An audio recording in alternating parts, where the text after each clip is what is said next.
The Adventures of Huckleberry Finn by Mark Twain. Chapter 4. Well, 3 or 4 months run along, and it was well into the winter now. I had been to school most all of the time, and could spell and read and write just a little, and could say the multiplication table up to 6 times 7 is 35. And I don't reckon I could ever get any further than that if I was to live forever. I don't take no stock in mathematics anyway. At first I hated the school, but by and by I got so I could stand it. Whenever I got uncommon tired, I played hooky, and the hidin' I got next day done me good and cheered me up. So the longer I went to school, the easier it got to be. I was gettin' sort of used to the widow's ways, too, and they weren't so raspy on me. Livin' in a house and sleepin' in a bed pulled on me pretty tight mostly, but before the cold weather I used to slide out and sleep in the woods sometimes, and so that was a rest to me. I liked the old ways best, but I was gettin' so I liked the new ways too, a little bit. The widow said I was comin' along slow but sure, and doin' very satisfactory. She said she warn't ashamed of me at all. One mornin' I happened to turn over the salt cellar at breakfast. I reached for some of it as quick as I could to throw over my left shoulder and keep off the bad luck, but Miss Watson was in ahead of me and crossed me off. She says, "Take your hands away, Huckleberry. What a mess you were always makin'." The widow put in a good word for me, but that warn't going to keep off the bad luck. I knowed that well enough. I started out after breakfast, feelin' worried and shaky and wonderin' where it was going to fall on me and what it was going to be. There's ways to keep off some kinds of bad luck, but this wasn't one of them kind, so I never tried to do anything but just poked along low-spirited and on the watch-out.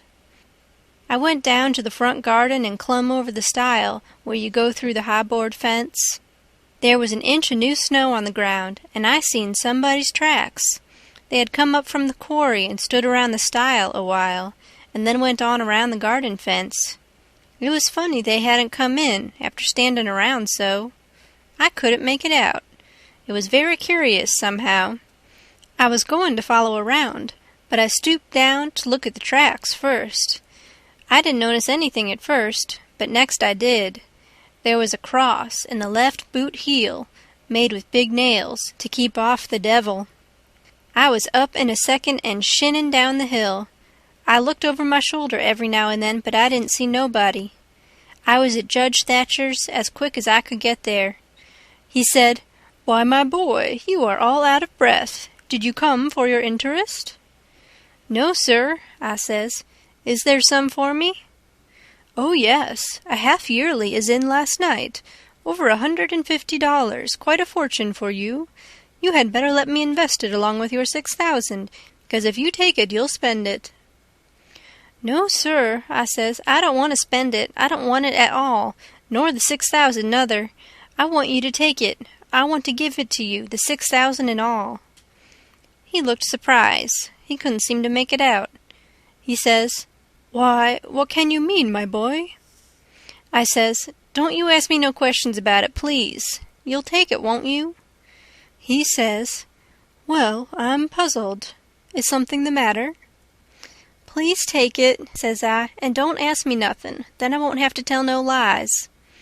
He studied a while, and then he says, "Oh, I think I see. You want to sell all your property to me, not to give it. That's the correct idea." Then he wrote something on a paper and read it over and says, "There, you see it says, 'for a consideration.' That means I have bought it of you and paid you for it. Here's $1 for you. Now you sign it." So I signed it and left. Miss Watson's nigger Jim had a hairball as big as your fist, which had been took out of the 4th stomach of an ox, and he used to do magic with it. He said there was a spirit inside of it, and it knowed everything. So I went to him that night and told him Pap was here again, for I found his tracks in the snow. What I wanted to know was what he was going to do, and was he going to stay? Jim got out his hairball and said something over it, and then he held it up and dropped it on the floor. It fell pretty solid and only rolled about an inch. Jim tried it again, and then another time, and it acted just the same. Jim got down on his knees and put his ear against it and listened. But it warn't no use. He said it wouldn't talk. He said sometimes it wouldn't talk without money. I told him I had an old slick counterfeit quarter that warn't no good, because the brass showed through the silver a little, and it wouldn't pass nohow even if the brass didn't show, because it was so slick it felt greasy, and so that would tell on it every time. I reckoned I wouldn't say nothing about the dollar I got from the judge. I said it was pretty bad money, but maybe the hairball would take it, because maybe you wouldn't know the difference. Jim smelt it and bit it and rubbed it, and said he would manage so the hairball would think it was good. He said he would split open a raw Irish potato and stick the quarter in between and keep it there all night, and next morning you couldn't see no brass and it wouldn't feel greasy no more, and so anybody in town would take it in a minute, let alone a hairball. Well, I knowed a potato would do that before, but I had forgot it. Jim put the quarter under the hairball and got down and listened again. This time he said the hairball was all right. He said it would tell my whole fortune if I wanted it to. I says, go on. So the hairball talked to Jim, and Jim told it to me. He says, "Yo' old father don't know yet what he's a-gwine to do. Sometimes he spec he'll go away, and den again he spec he'll stay. The best way is to rest easy and let the old man take his own way. Dey's 2 angels hovering round 'bout him. One of 'em is white and shiny, and the other one is black.